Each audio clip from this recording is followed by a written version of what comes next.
Un état d'esprit constructif. Alors, je sais que c'est à la mode, mais aussi parce que on a une séquence très dense dans le premier semestre où à la fois on est passé en communauté urbaine, en métropole, après le fait que après le Premier ministre qui ait signé le décret, et surtout avec mes collègues, on a bâti un projet métropolitain qui fixe en fait toutes les étapes à venir dans les 10 ans qui viennent pour qu'au bout, on soit dans les 15 villes qui comptent en France.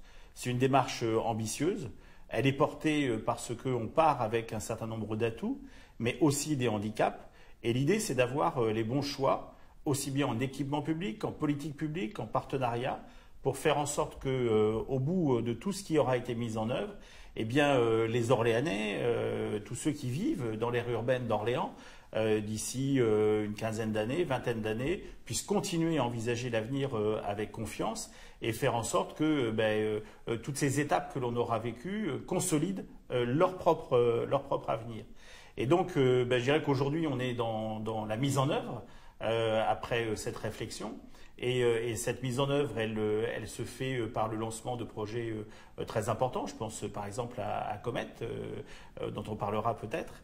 Et puis, mais en même temps aussi avec des discussions à entreprendre avec la région Centre-Val de Loire, mais aussi par exemple avec la région Île-de-France pour les connexions avec Paris, qui sont un vrai sujet pour Orléans.